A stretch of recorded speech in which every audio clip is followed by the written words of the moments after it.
So, inshallah, we'll start with ayah number uh, Surah Nisa.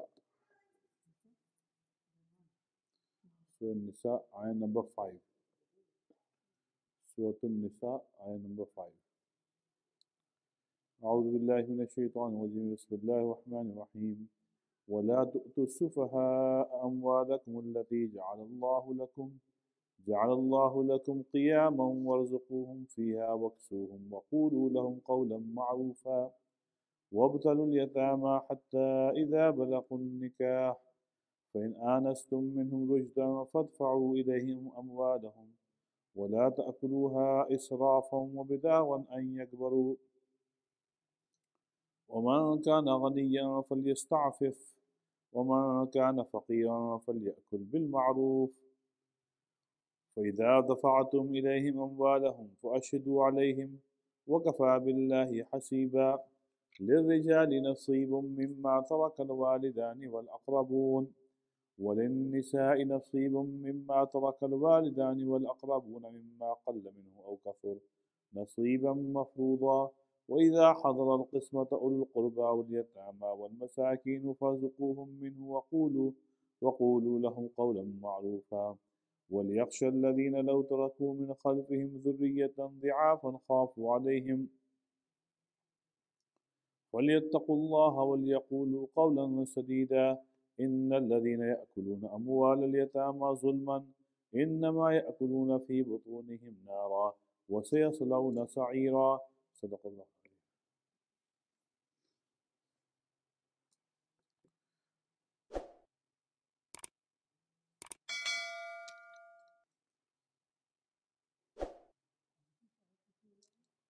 Fifth.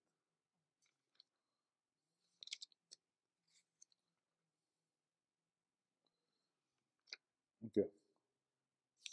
So there, in one hadith Sharif, our Rasul sallallahu alaihi wasallam have said that أخرج أحرج مال الضعيفين المرأة واليتيم. So Rasul sallallahu alaihi wasallam in one hadith you said that I am warning you in regard to the wealth of two kind of people. I am warning you about the wealth of two kind of people. One is the wealth that belongs to a woman, and the second is the wealth that belongs to a yatim, an orphan child. And Rasulullah used the word ad-da'ifain, that these two categories of people are weak. Women and yatim children. So I'm warning you regarding the wealth that belongs to these two weak category of people. One is women, second is yatim children. Now, in the in the in the from the beginning of Surah Nisa, Allah subhanahu wa ta'ala had mentioned the rights of women first. Rights of women, right? Then Allah mentioned the right of yatim children. So regarding nikah, there was no uh, number of women that you can marry before Islam. So from one all the way as many wives as you can keep, you can keep. That was pre-Islam. Okay. And then all kind of zulm and oppression was taking place upon women. Meaning they had no rights whatsoever. So Quran first put a limit that the maximum a man can marry is 4 wives.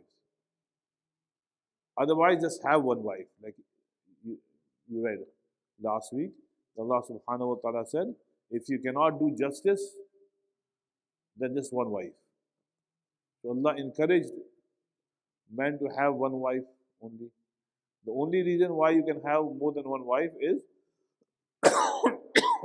The reason why you can have more wives is if there's war and so many women are often, uh, widowed, right? Then you can have, but in general, generally speaking, one.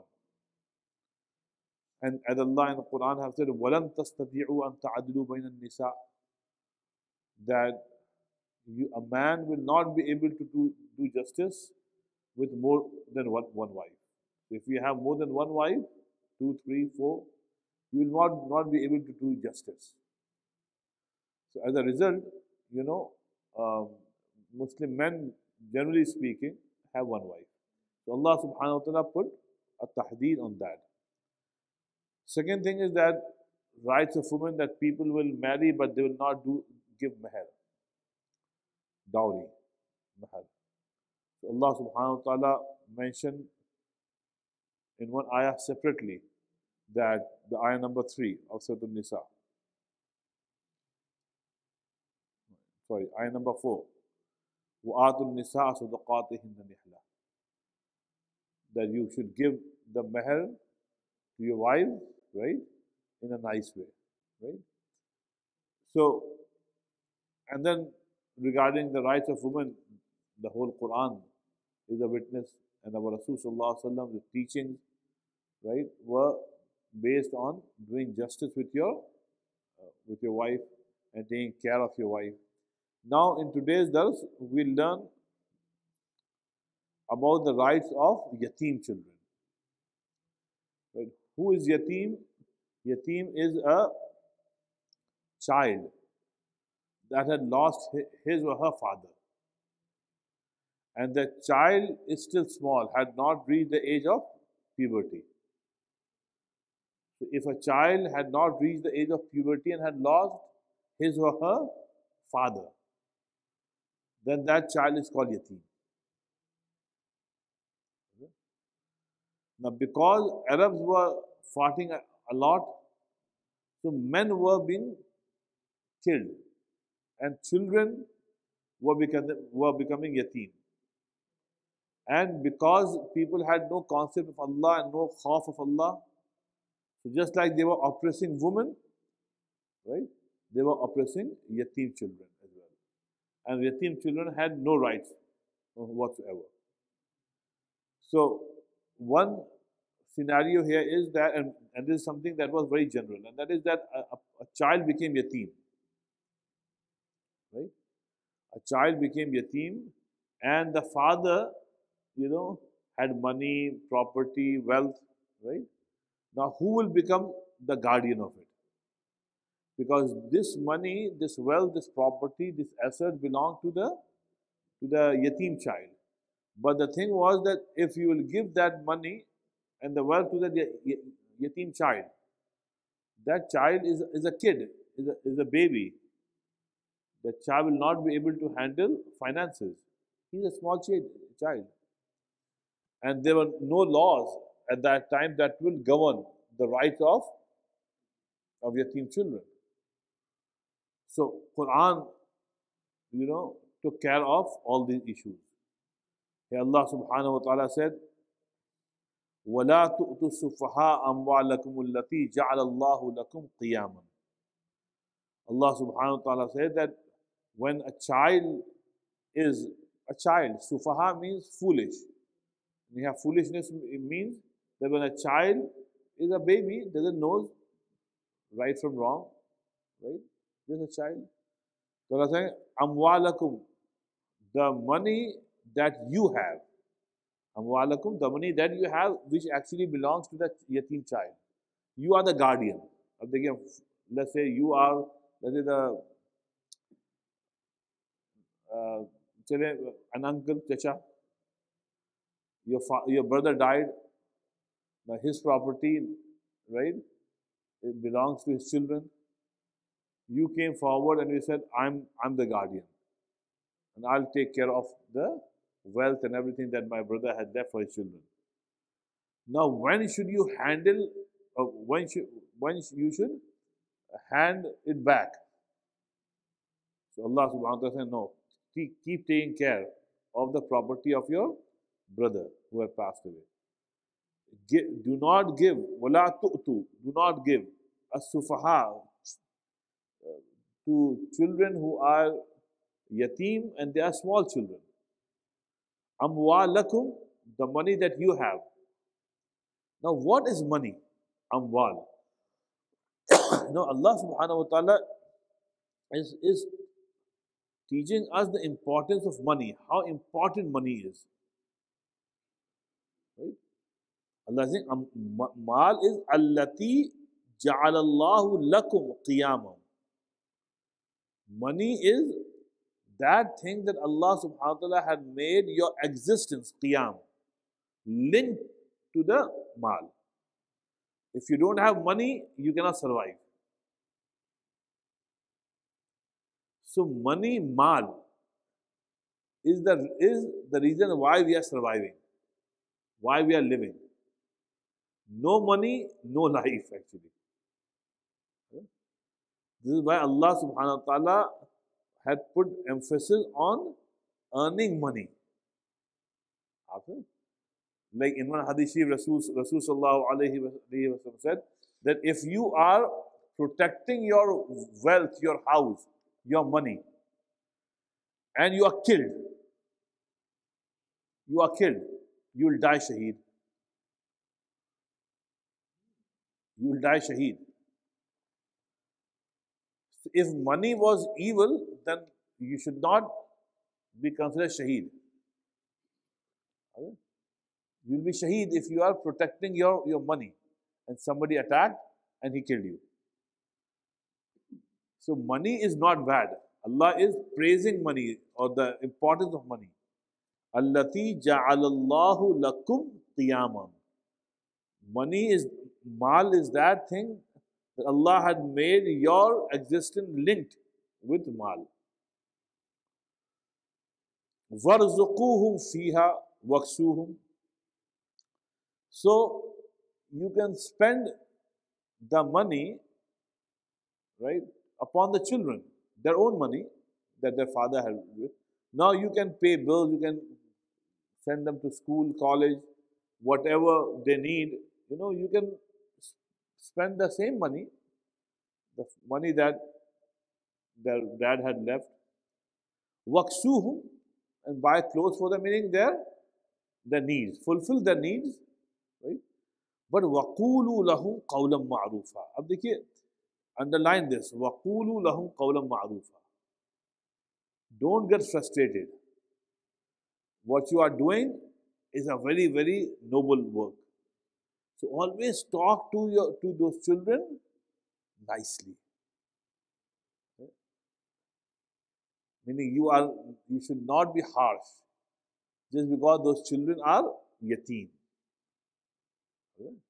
So waqulu lahum qawlan ma'rufa, and talk to them in a nice way. Ji ji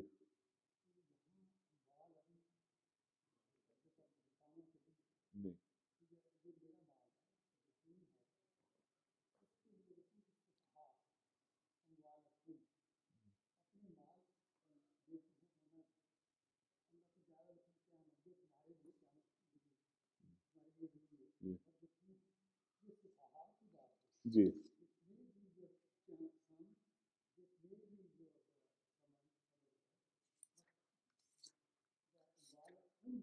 ji amwalakum, actually, yeah, amwalakum here.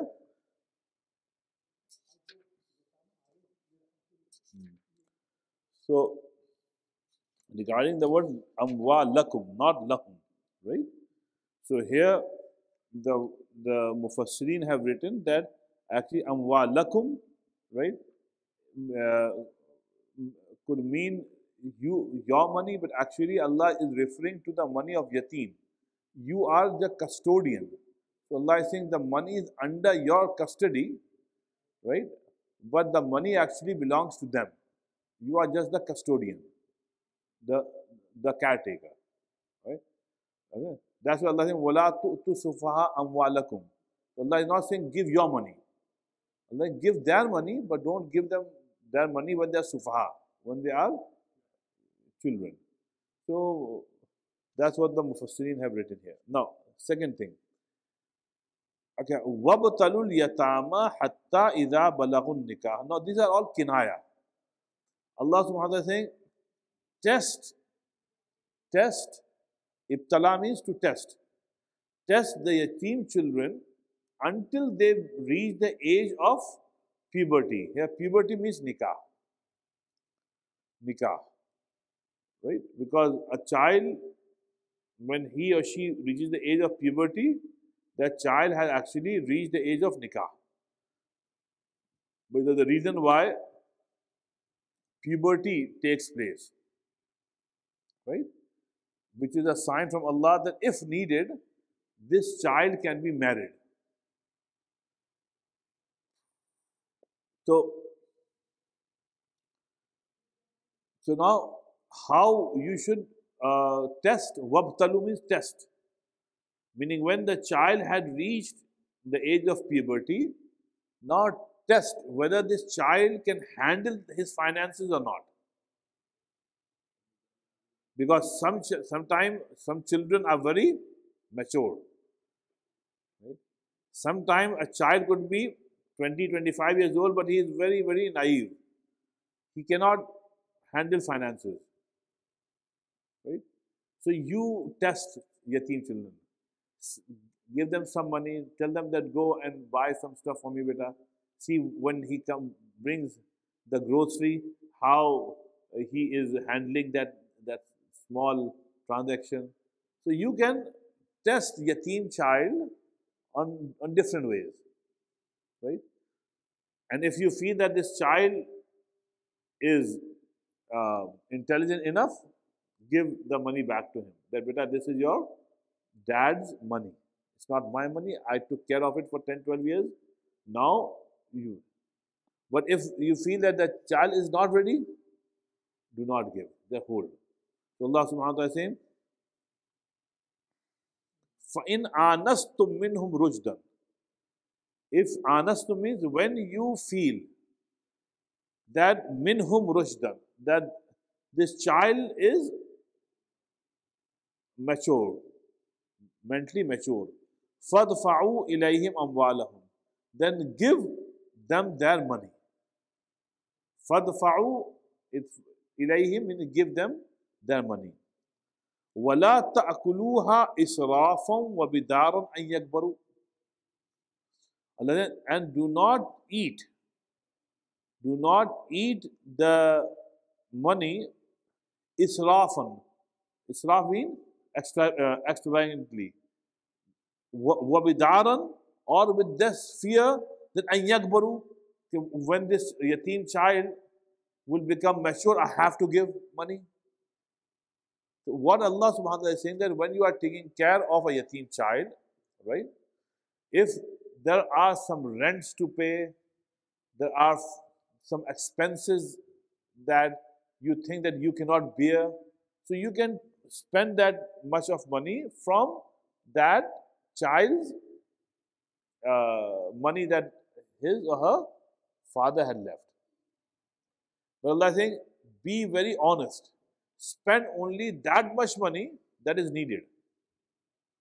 Okay? Let's say you have to take the child every day to the school. Right? Now you have to buy a car. Right?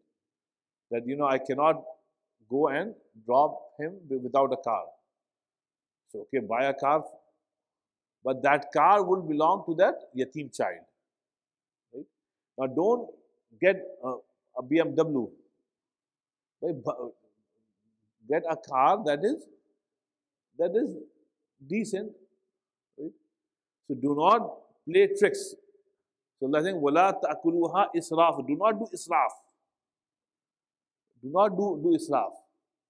And وَبِدَارًا أَن يَكْبَرُوا. And don't spend with this intention that before the child becomes a mature person, let me spend as much money as possible. وَمَنْ كَانَ غَنِيًّا فَلْيَسْتَعْفِفْ. And then Allah is saying, if you are the caretaker of a yatim child and you are rich, you do not need money. فَلْيَسْتَعْفِفْ. then you should not take any money from, yeah, from the child's property. No money. وَمَنْ كَانَ فَقِيرًا فَلْيَأْكُلْ بِالْمَعْرُوفِ. Yeah, but if you, the caretaker, is faqir, meaning a poor person, right? Then فَلْيَأْكُلْ بِالْمَعْرُوفِ. Then you can take some money, right? But it should be bil ma'roof. It should be something which is decent, something which is okay, not too much. فَإِذَا دَفَعْتُمْ إِلَيْهِمْ أَمْوَالًا. And when that time comes, when you are going to give the money and the property back to the yatim child, then what you should do is make some people, few people as witness. There should be witnesses. That look, now that this child is 15 years old, here I am giving this money back to the child, and brother, you are witness. Please sign here that I gave this much money and I got this much money and I am giving this child this much money. Please write and please sign here. وَكَفَى بِاللَّهِ حَسِيبًا. And Allah subhanahu wa ta'ala is sufficient to take account from everyone. So, brothers, two things here. What we learn from this ayah, what we learn is that if there are some charitable organizations that who, like in US, there are so many charitable organizations that come to our masjid, other masjid, and they make donation appeals for this. Like right now, Bangladesh, such a big flood came. Please give money to Bangladesh victim. Now people gave money to them. So now, how can they run an organization without overheads? They have to bear overheads. Otherwise, how can you run it? You cannot run any organization without overheads. So this, under the light of this ayah, our jurists, our fuqaha wrote that yes, you can take running expenses from the donation money that you have raised for victim. But Allah subhanahu wa ta'ala is saying bil ma'roof. Take only that much salary, right? Which is okay. Do not take too much. Like we got a complaint from a charitable organization, so we stopped them from coming to our masjid. And that is that their officers, right, fly a business class and first class when they are coming to different cities to raise funds. All right, right? And when they come to a city, they stay in a very, very expensive hotel. Right? And they call it running expenses. Running expenses. Allah is saying, no, bil ma'roof. Right? Spend this money, it's not your money. Fine, you are running this organization to help the poor and the needy. But you should not take too much money. Just money that is bil ma'roof. And then another thing, if woman kana ghaniyan, but if you are mashallah rich, you have other businesses going, you have another job, right, that is feeding you, then do not take any money. Okay? Do not take any money. It's just like my brother regarding zakat, Allah subhanahu wa ta'ala said, وَالْعَامِلِينَ عَلَيْهَا, that zakat could be given only to these categories of people, but among them is people who are working for Baitul Mal. The employees of Baitul Mal would be given their salary from zakat. Right? Similarly, this ayah is teaching us that if you are taking care of a yatim child, you can take some money if needed. Right? The best thing is not to take. But he said, no, in order to keep these 3, 4, 5 yatim children, I don't have that much money. There's too much burden on me. So Allah said, okay, take some money, but it should be bil ma'roof. Same thing applies to our charitable organizations that are raising funds for the victims. Second thing, brother and sister, what we learn here is wakafa billahi hasiba. In financial transactions, Allah is saying, if you are not paying attention, right, and you are spending money haphazardly, right, the donation money, Allah is saying, wakafa billahi hasiba. Allah subhanahu wa ta'ala is sufficient to take hisab. Means at that time, Allah will take hisab. Right? So the fear of Allah has to be there. Okay? So this is regarding yatim children. Now the next ayah is talking about another issue regarding women. In Arab, there was another evil thing, and that is that they would not give any money or any share in warasat to women. They will not give any share to women. Second is, they will not give any share of in warasat to a child that has not reached the age of puberty, nabaligh child. They will know. So let's say a person died, he left behind his wife. The society will not give any share in warasat to the widow. He left behind, let's say, two daughters who are grown up. No, they'll say no. Women do not get any money in warasat. If the child, if the son is a small child, they will not give him any share in warasat. That was the zulm, another zulm. Right? So, this is why Rasulullah said in that hadith which I quoted to you in the beginning, that be very careful regarding the rights of two weak people of our society. One is women and children, and yatim children. So what happened was that this ayah was revealed due to an incident that one Sahabi passed away. He passed away and he left behind quite a bit of money. And he left behind his wife, two daughters that were grown up, and one son. The son was a small child at that time. And quite a bit of money. So, what happened was, by that time in Quran, the law of warasat had not been revealed. No ayah regarding inheritance had been revealed. So now what happened?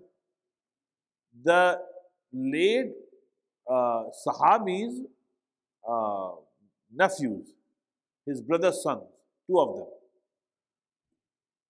they came and they said, all this money belongs to us. Right? The Sahabi's brother's sons. Two sons came and they said, now the wife said, no, we need money. This is my husband's money. No, women don't get any share in warasat. And this child, this son, he's a baby. No, he will not get. Okay? Because remember, Arab, they used to say, you will get warasat only if you can ride a horse. And you can go and fight. These days, in Jahiliyyah, they say, if you can ride a horse and go and fight, then you will get warasat. If not, then you will not. So, when these two boys came and they took over all the finance, everything. So, the widow of the Sahabi started crying. She said, please leave this money, this belongs to my husband. I have 3 children to take care of. They said, no money to you or to your children. So this Sahabiya did not know what to do. So she went to Rasul. She went to Rasul and she pleaded her case. Rasulullah listened and kept quiet. And Rasulullah was sure that Allah definitely is going to reveal ayat in Quran. In a few minutes, Jibreel came with this ayah. Ayah number 7. Ayah number 7. Allah said, لِلرِّجَالِ نَصِيبٌ مِمَّا تَرَكَ الْوَالِدَانِ وَالْأَقْرَبُونَ. For men will get their shares, nasib means share, from that wealth which their parents have left, or wal aqrabun, and what their nearest, aqrab means nearest relatives have left. Walin Nisa, and same thing with women, exactly same thing. So Walin Nisa, and for women there is share from what their parents have left, walidan, and what their closest relatives have left. Mimma qalla minhu aw kathur, whether what is left behind is little or too much. It doesn't matter. Nasibam mafruda. Now Allah subhanahu wa ta'ala said, these shares are all written, are all made fard. I mean, nobody can play around with the shares of the people. So this ayah was revealed. Now here Allah subhanahu wa ta'ala told that women will get shares. First ayah. In the whole world at that time, not only just Arab, whole world, China, India, whatever, there was no concept of giving shares to women in warasat. This ayah, ayah number 7, is the very first ayah that gave the rights of women, right, regarding warasat. Right? So Rasulullah called those two boys, come here, give the money back to them. Then Rasulullah distributed, Rasulullah said, 1/8 to the widow. First is 1/8 of the wealth to the widow. Next is 2 girls and a boy. 2 girls and a boy. So how many? 4 equal shares. 2 shares will go to the boy, and 1 each to the girls. Rasul said that this is the warasat. This is what Allah said, nasibam mafruda. These shares have been mafrood, have been written, have been made mandatory. You cannot deduct or you cannot increase. Nasibam mafruda. Right? Acha. Again, Aslam bhai, you tell me why a boy gets double than what the girl gets? Yeah, because there's more responsibilities on the boy. There is less responsibilities on girl. Plus, when the girl will get married, she will get her share from her husband's side. Right?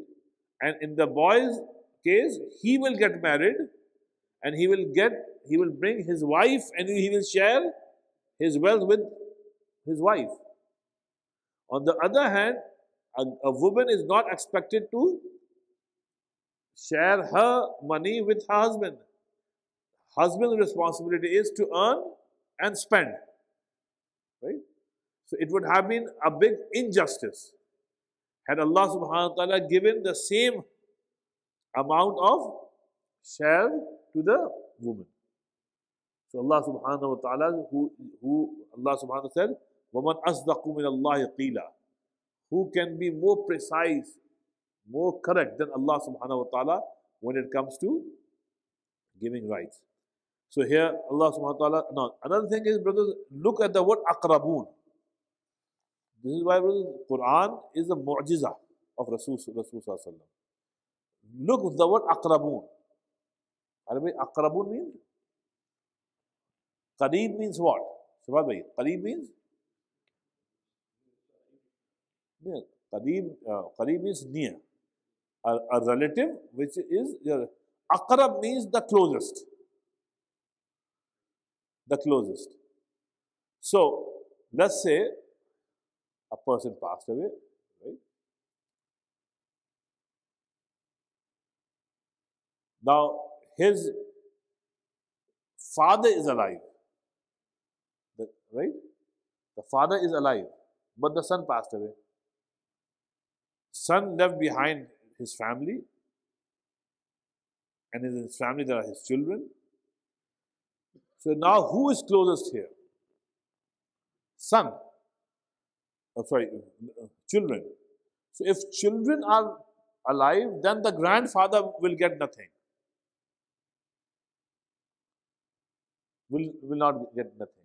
Similarly, if your children are alive, your brothers will get nothing. Eh? Nothing. Because akrab, akrab. Who is closest? Okay. Yeah. Closest are your wife and children. They are closest.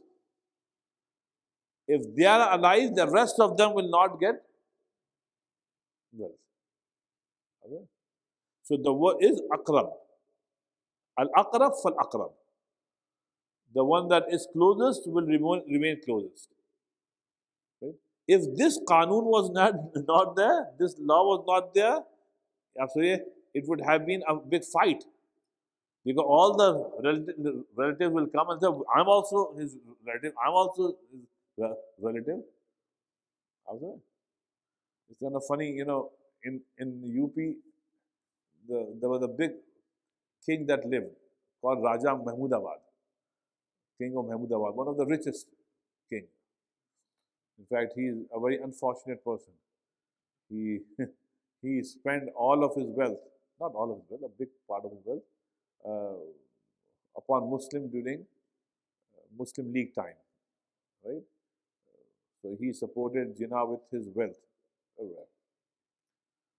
So, and when Pakistan was created, he left behind his kingdom and migrated to Pakistan. King, I mean. And by far, he is the one who spent most money on Muslim League. Everybody knows that. And he left behind Mahmudabad and all the big cities and villages and all that he owns. He left behind everything. His palace in Lucknow is still standing. Uh, Mahmudabad Palace.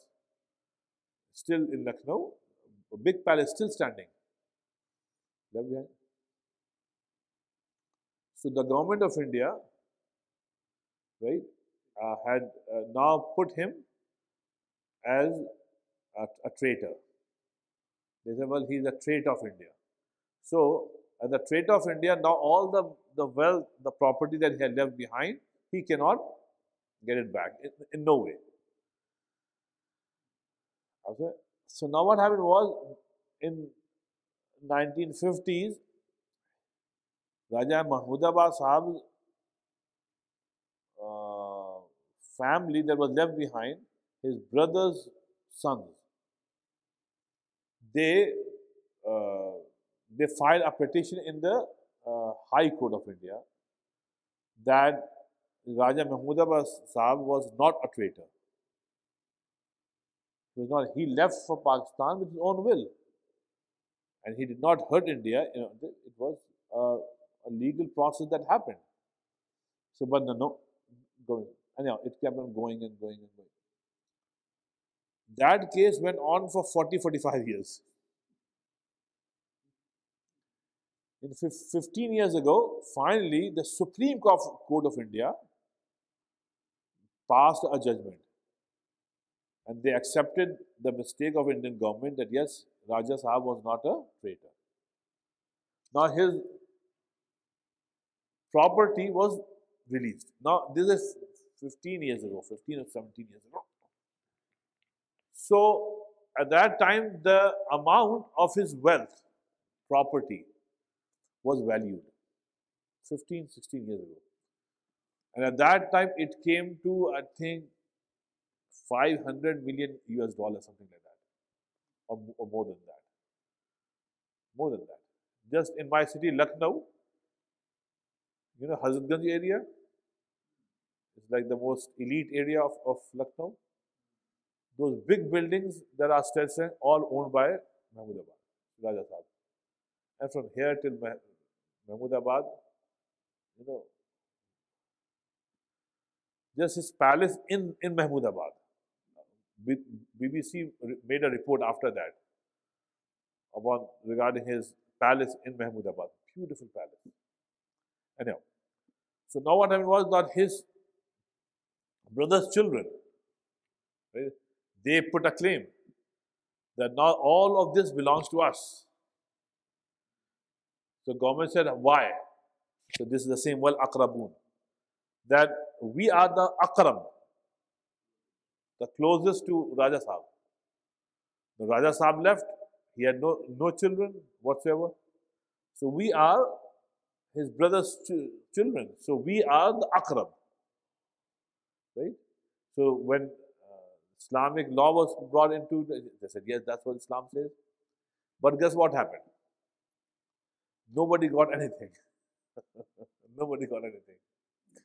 Because it's easy to play with law there. One person put a petition in the regard that, that no, whatever, on false pretext, they put a hold. Now again the same process started. Now his brother's children, one after another, had passed away. Right? All those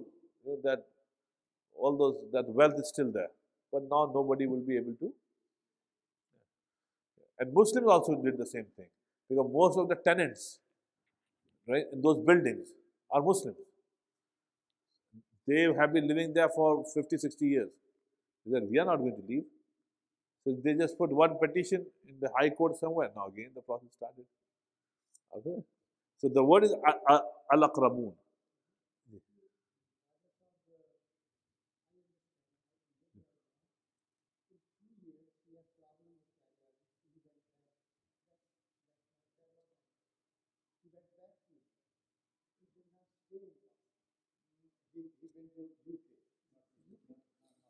Yeah, after the creation of Pakistan, yeah, he had big issues with. Then he went. Yeah, yeah.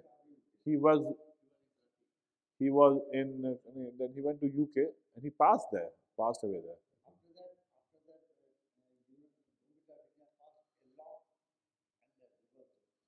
Yes. Dr. Saab, Raja Mahmudabad and his father and others, they were very close to my family.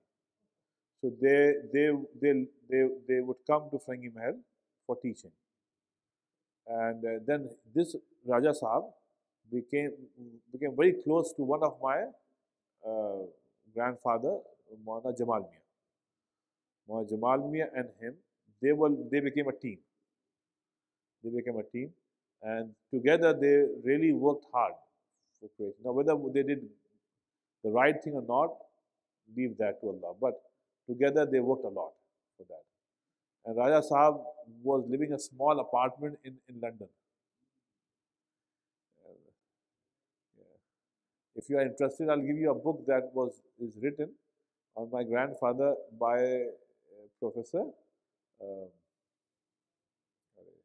Francis Robinson that came here, from the University of London. So he wrote Maulana Jamal Mia on my grandfather, a big book, 500-600 book. So one chapter that just deals with Raja Mahmudabad. Right? So it's a book worth reading. Very good. Anyhow, so Al-Aqrab, the one that is closest.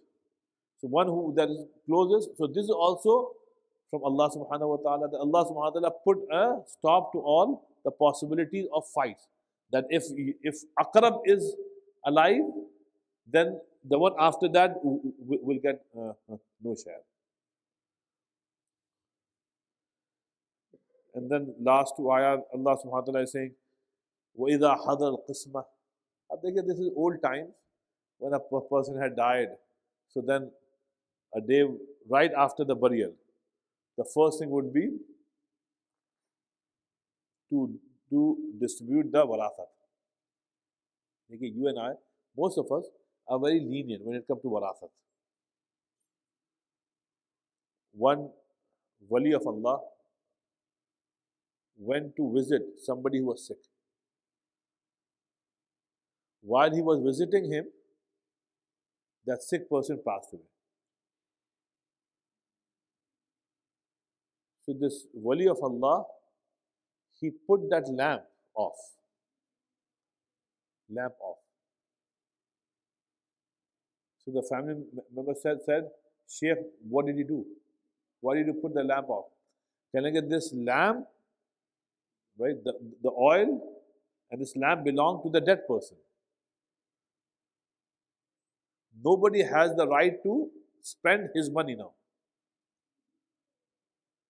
His money belongs to the waris. Okay. So this is why right after burial, the distribution of wealth should take place. In our countries, alhamdulillah, the money is spent on food, on relatives coming for taziyat from the money that person had left. And the weird thing is that we have Sayyum and all that. Yeah, Sayyum. Yeah, from the money that person had left. And here the wali of Allah put the lamp off. So this is very weird. And another weird thing, custom is that when somebody passes away, why do we expect that when I will go for ta'ziyat, I will be feeded? Yeah. Achha, America mein bhi yahi hai.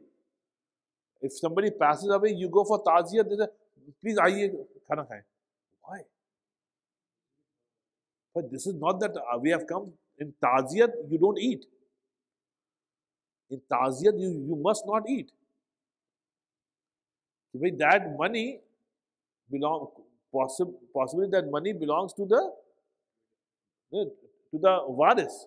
So you are eating from the money of the dead person now, and the warasat has not been distributed. So why you eat at when you go for condolence? And here it is common. Assalamu alaikum, tomorrow inshallah there will be dua. Okay, bhai? Please come for dua. I'll go dua. Hafsab, please eat. Now there are 100 people and there's food. I say, why? If the father had passed away, he had left money. So his widow and his children have ordered food from, let's say, a restaurant, from the money that the father had left. That money does not belong to anybody. That money should be first distributed according to Quran, according to the law of warasat. We have strange customs. So here Allah is saying in this ayah, وَإِذَا حَضَرَ الْقِسْمَةِ, when the time for the distribution of warasat comes.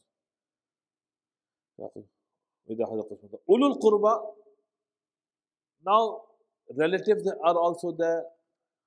Yatama, some yatim children, masakin from your mohalla, from your neighborhood, everybody had come together. Allah is telling those people who have got their share, like the widow got her share, right? The children got their share. Allah is saying, look, you got your share, now these yatama, poor relatives, these masakin that had come, they have come with this expectation when everybody will get their share, maybe I will also get something. So it is not must that you should give from your share to them. But Allah is saying, no, just give some. You got so much money from your dad's wealth, from your husband's wealth. Give some to these poor and the needy who had come here. فَارْزُقُوهُمْ مِنْ, give them from the money that we have received. and وَقُولُوا لَهُمْ قَوْلًا مَعْرُوفًا, and talk to them nicely. Don't say, get away. No. What, now Allah is saying, وَلْيَخْشَ الَّذِينَ لَوْ تَرَكُوا مِنْ خَلْفِهِمْ ذُرِّيَّةً ضِعَافًا خَافُوا عَلَيْهِمْ. Now, Allah subhanahu wa ta'ala is again turning the topic to the yatim children. Allah is saying, why should you take care of yatim children? Why? Allah is saying, think about yourself that you died. You died. And you left behind dhurriyatan di'afan, small children. So you are dead, but you are thinking, your ruh is thinking, who will take care of my children? So a person will come forward and will honestly take care of his children, right? That person is a good person. So the thing, وَلْيَخْشَ الَّذِينَ لَوْ تَرَكُوا, those people should fear who look down upon yatim children. لَوْ تَرَكُوا مِنْ خَلْفِهِمْ, if they will leave behind ذُرِّيَّةً ضِعَافًا, children that are weak. خَافُوا عَلَيْهِمْ, they fear upon them. فَلْيَتَّقُوا اللَّهِ, therefore fear Allah.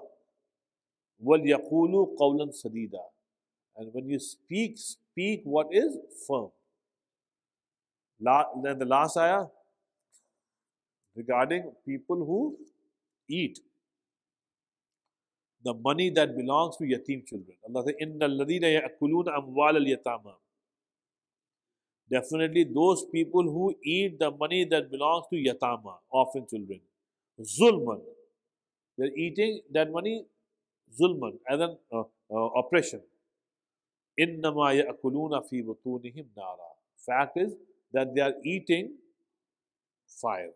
They are putting fire in their stomach. Haram money is nothing but fire of Jahannam in your stomach. وَسَيَصْلَوْنَ سَعِيرًا, and after their death they are going to enter into Sa'ir. Sa'ir means Jahannam. So what we learn is, any haram money, haram food that you eat, you are actually eating the fire of Jahannam, right? So the fire of Jahannam would be in your stomach. So these are some of the rights for yatim children and women. So here you can understand why Rasul sallallahu alaihi wasallam was rahmatul lil alameen. Rasulullah sallallahu alaihi wasallam was a source of mercy for all the world, especially for yatim children and yatim and women. Rasulullah was extra nice to them. If Rasulullah would not have come, women would have never got their rights. May Allah subhanahu wa ta'ala help you understand. Subhanallah, alhamdulillah, subhanakallah, alhamdulillah, ashhadu an la ilaha illa anta astaghfiruka wa atubu ilayk. La ilaha illa anta subhanaka inni kuntu minaz zalimin. Allahumma salli wa sallim wa barik ala sayyidina Muhammad wa ala sayyidina Muhammad wa barik wa sallim. May Allah subhanahu wa ta'ala accept our dars of Quran.